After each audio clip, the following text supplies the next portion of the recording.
Everyone tells you the same thing. If you don't own a home, you're falling behind. But what if that advice is outdated? What if the move that's supposed to make you rich is quietly keeping you broke? Today, we're going to question one of the most sacred beliefs in personal finance, and the answer might make you very uncomfortable. From childhood, we're handed a script. Parents repeat it. Society rewards it. Ads scream it at us from billboards and bus stops. Renting is wasted money. Buying a house is adulting. Owning property is success, so we internalize it. And by 30, if we're still renting, something feels wrong. Shame creeps in. Panic follows. We stretch our finances. We overborrow. We sign mortgages that leave us house poor but socially approved. Here's the problem. That script was written for a different economy. Different prices, different wages, different math. In today's world, blind faith in homeownership is trapping an entire generation in low flexibility, low cash flow, and high stress. Let's say this out loud. For many people watching this, your home is not an asset. It's a liability wearing a very expensive disguise. Why? Because equity is misunderstood. When you buy a house, you're told your monthly payment is like saving money. But in the early years, that's a financial illusion. Most of what you pay is gone forever. Mortgage interest, property taxes, insurance, maintenance, fees. This money never comes back to you. It builds zero wealth. These are unrecoverable costs, and they're silent wealth killers. Look at mortgage interest alone. In the first years of a 30-year loan, up to 80% of your payment goes straight to the bank. You're not paying yourself, you're renting money. Then come property taxes, a permanent subscription fee to the government. In some cities, taxes alone rival the cost of rent. Then maintenance, not renovations, survival. Roofs leak, boilers die, pipes burst. Rule of thumb, 1 to 2% of the home's value every year. Add insurance and transaction costs. Buying and selling can eat up 8 to 10% of the property's value. Years of equity are gone in one afternoon. Now compare that to rent. Different landlord, same concept. Instead of a person, it's the bank, the state, and the hardware store. This is where one number changes everything. The price-to-rent ratio, the P/E ratio of housing.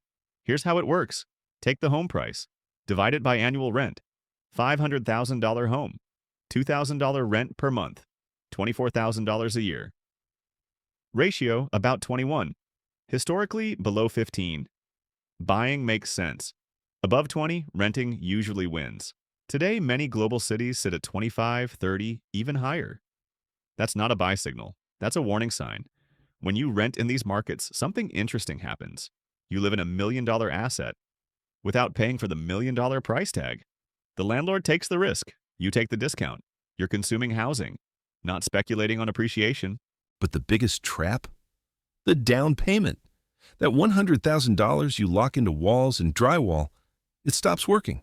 Invested in the stock market, that money historically doubles every 7 years. In a house, it just sits there. By buying, you're betting everything on one neighborhood, one city, one market. That's not diversification, that's concentration risk. Renting and investing, the difference flips the game.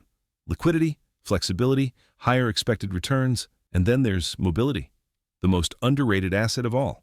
A renter can chase opportunity. A homeowner negotiates with walls. Better job offer? New city? The renter leaves. The homeowner pays the exit fee. Yes, rent goes up. That's real. But so do investments, and assets should pay for your life, not the other way around.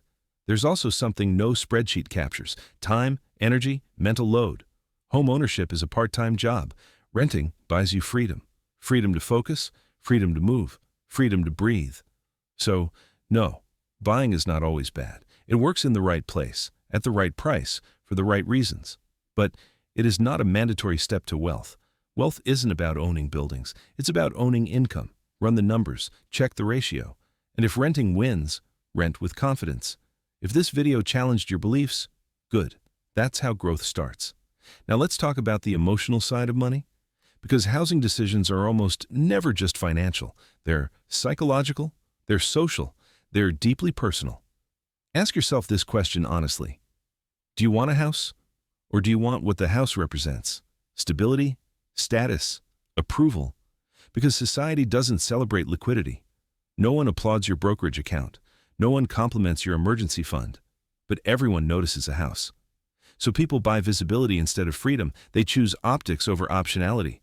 And then they wonder why they feel stuck. Let's run a simple example.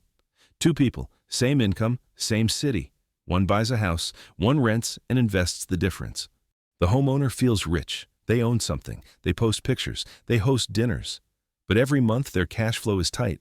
The renter looks behind. No house, no deed, no applause.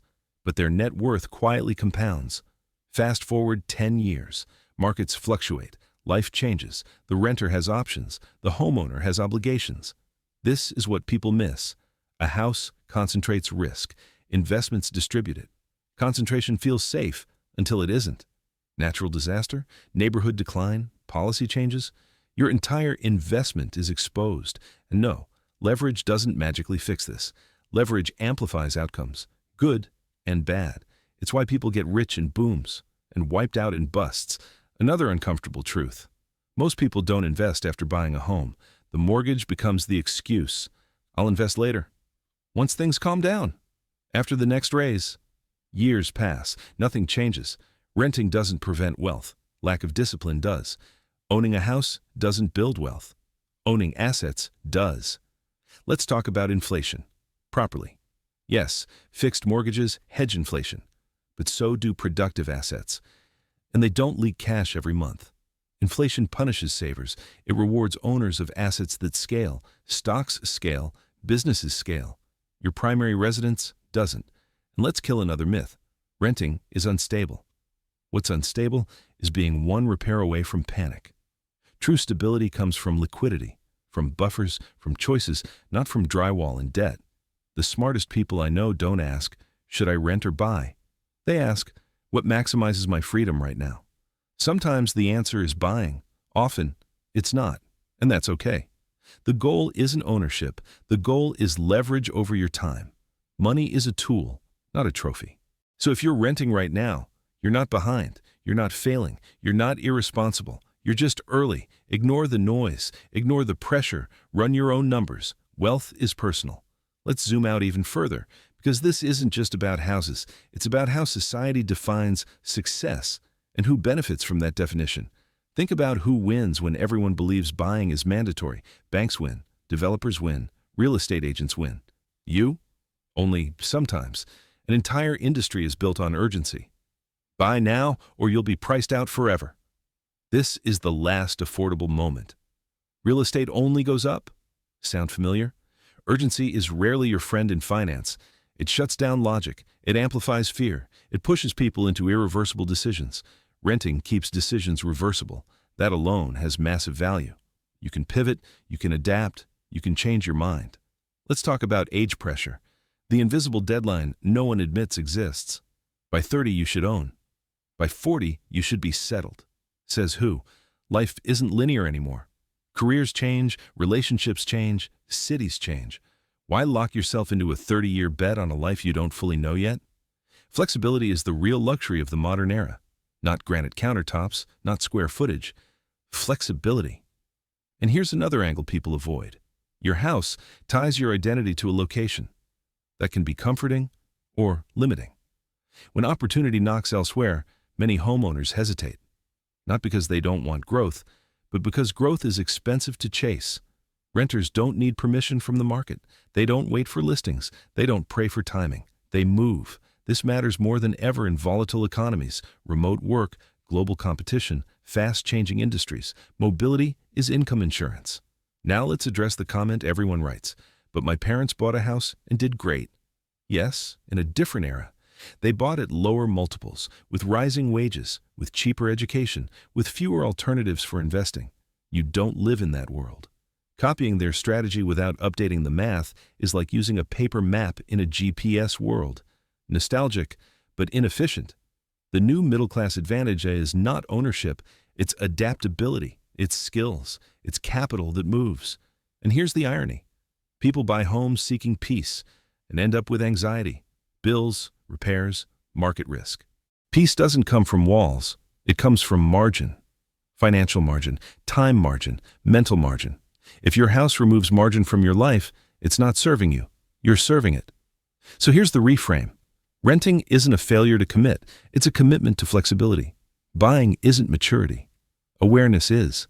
Knowing why you choose something and what you give up in return. If you buy, buy deliberately. If you rent, rent confidently.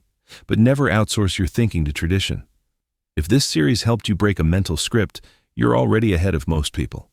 Subscribe for more content that challenges financial myths and helps you build a life with more options, not more chains. See you in the next one.